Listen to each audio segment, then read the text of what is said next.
Saudara Palestina berduka usai seorang bocah laki-laki berusia 15 tahun tewas di tepi barat setelah ditembak seorang tentara Israel. Menurut pejabat kesehatan Palestina pada Jumat waktu setempat.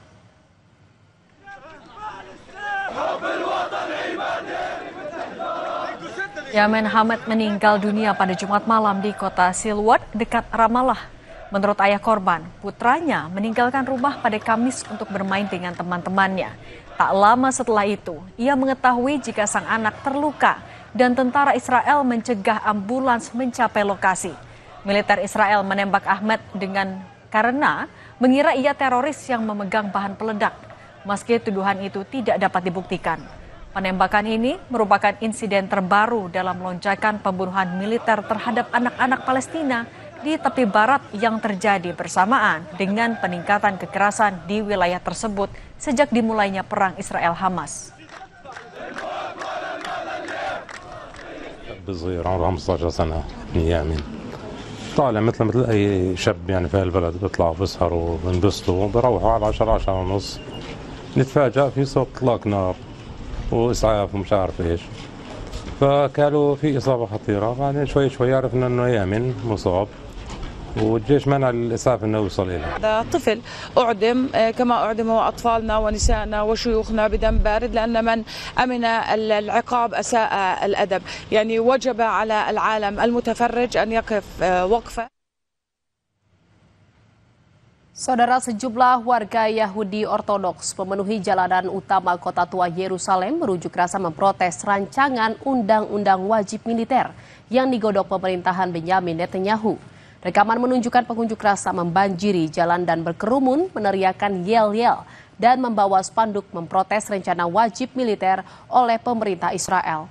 Media Israel melaporkan gangguan lalu lintas di Yerusalem dan sekitarnya dengan ribuan petugas polisi dikerahkan di seluruh kota. Menurut media lokal, bentrokan pecah antara pengunjuk rasa dan polisi. Pada bulan Juni, Perdana Menteri Benyamin Netanyahu mengatakan bahwa ia bermaksud meloloskan rancangan undang-undang yang akan mewajibkan pemuda dari warga Yahudi Ortodoks bergabung dengan tentara Israel.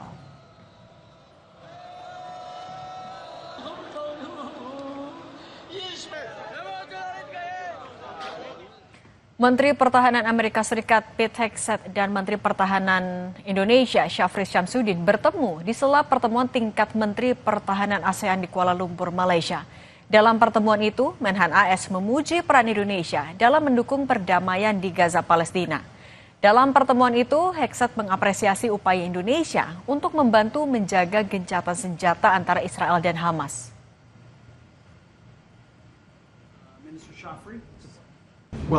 Minister Shafri, it's a pleasure.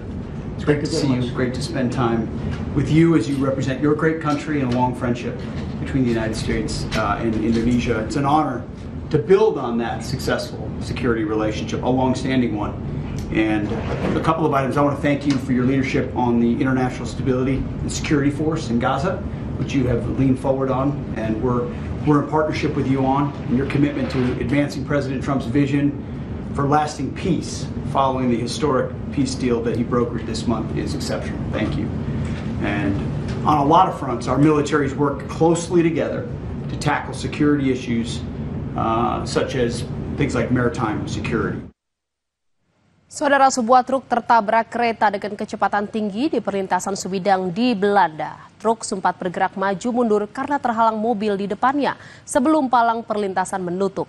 Akibat insiden ini, 5 orang mengalami luka ringan.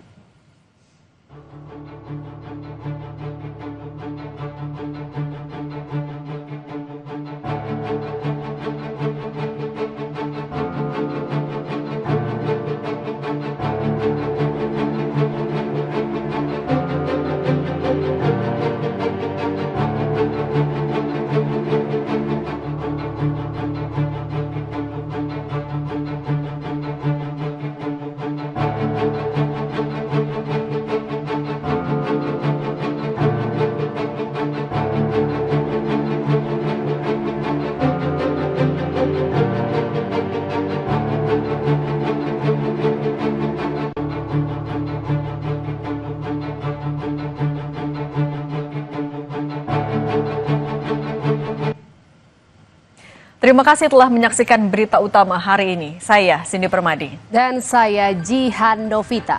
Tetap saksikan Kompas TV, independen terpercaya. Terima kasih. Sampai jumpa.